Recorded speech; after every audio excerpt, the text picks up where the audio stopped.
Exercise start करने से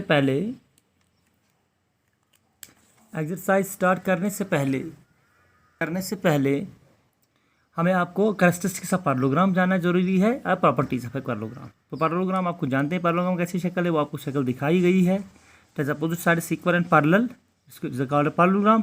तो इसमें जो खूबसूरत है वो एक ये है प्रॉपर्टी है कि opposite sides are equal and parallel. दूसरा आपका है अपोजिट एंगल्स आर इक्वल, ये प्रॉपर्टी है पैरेललोग्राम की, opposite angles are equal, angle भी बराबर है। And the diagonals bisect each other, diagonal आपस में बाइसेक्ट करते हैं।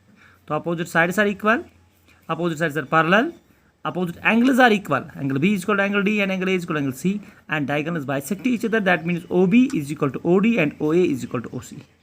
इसके अलावा आपको याद रखना है the diagonals of a rectangle are equal. Rectangle आपको पता है जिसमें 90 डिग्री होता है, जो पैरेललोग्राम ही होता है लेकिन उसमें 90 डिग्री होता है, तो 90 डिग्री के जावे होते हैं चारों, तो उसके डायगोनल्स जो होते हैं वो इक्वल होते हैं। And diagonals of a rhombus are perpendicular each other, और रोम्बस जो होता है उसके डायगोनल्स परपेंडिकुलर होते हैं। इसके कन्वर्स में भी हम कह सकते हैं, अगर किसी चीज़ के इक्वल और पैरेलल अपोजिट, किसी कोऑर्डिनेटर के इक्वल और पैरेलल साइड्स होंगे तो वो पैरेललोग्राम कहलाया जाएगा। अगर एंगलाइसन इक्वल, अपोजिट एंगलाइसन इक्वल, इसमें होता है पैरेललोग्राम। अगर डायगोनलाइसन बाइसेक्ट करने इसमें होता है पैरेललोग्राम। अगर डायगोनलाइसन इक्वल इसमें होता है रेक्टेंगल। अगर डायगोनलाइसन परपेंडिकुलर इसमें होता है rhombus. This is converse of this all things. ये आपको ज़बानी याद रखना है। जब भी आपको किसी पैरेललोग्राम की बात आएगी तो आपको जहन में ये 3 पॉइंट्स होने चाहिए। रेक्टेंगल की बात आएगी तो आपको ये पॉइंट आना चाहिए कि डायगोनल इक्वल होते हैं। रोम्बस की बात आएगी तो डायगोनल परपेंडिकुलर होते हैं, ये आपको जहन में रहना चाहिए। इसके अलावा हम कह सकते हैं कि एक पैरेललोग्राम, एक रेक्टेंगल पैरेललोग्राम हो सकता है, लेकिन पैरेललोग्राम रेक्टेंगल नहीं हो सकता है, क्योंकि पैरेललोग्राम जो अपोजिट साइड्स इक्वल होते हैं रेक्टेंगल में भी इक्वल होते हैं, लेकिन रेक्टेंगल में 90 होते हैं, पैरेललोग्राम में 90 नहीं होते। रेक्टेंगल में इक्वल होते हैं अपोजिट एंगल्स, तो इसलिए हम उसको पैरेललोग्राम भी कहते हैं। तो याद रखिए, एक रेक्टेंगल को हम पैरेललोग्राम कहते हैं लेकिन पैरेललोग्राम को रेक्टेंगल नहीं कह सकते। Now we will move to the question number 1 of the exercise. Very easy question और इंपॉर्टेंट क्वेश्चन है। The angles of a quadrilateral are in the ratio of 3:5:9:13। Find all angles of the quadrilateral. हमें जल्दी होती है इसलिए मैं थोड़ा तेज पढ़ाता हूँ क्योंकि उसमें अपलोड नहीं होता है ये। Let the angles of a triangle of the quadrilateral are. फर्ज कर इसके एंगल्स यही इसे रेशियो के हिसाब से लेंगे।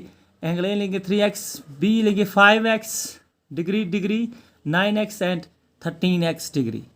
But we know that angle A plus B plus C plus D is equal to 360। Angle sum property, इसमें कोई शक नहीं है। ए के बदले अपना वैल्यू, बी के बदले अपने वैल्यू, सी के बदले अपना वैल्यू एंड डी के बदले अपना वैल्यू। तो जो वैल्यू डालेंगे तो 3x plus 5x plus 9x plus 13x is equal to 360 degree. तो 360 का ऐड करके हम निकलता है 330 डिग्री। तो 30 degree x is equal to 360 degree. x is equal to 360/30 and this will equal to 12। 3 into 12 means 36 and 3 cancel and 12। तो फिर हम a निकालेंगे तो a आपका 3x है, तो 3 into 12 तो हो गया 36 डिग्री एंड 5 into 12 हो गया 60 डिग्री एंड 9 into 12 हो गया 180 डिग्री, 13 into 12 हो गया 156 डिग्री। तो इस तरह से आपके चारों जो जाविये हैं वो आपको हासिल हो गए। आपको क्या करना है, आपको लेट करना है, उसी रेशो के हिसाब से x डालना है, फिर ऐड करना है, ऐड करने के 360 के बराबर लिखना है, फिर वहाँ x आपका वैल्यू निकलेगा, वो x लेके फिर उसको डालते जाएंगे x का वैल्यू अपने में, तो आपको आपके चारों जावे निकलेंगे। Very important question and very easy question. Thank you.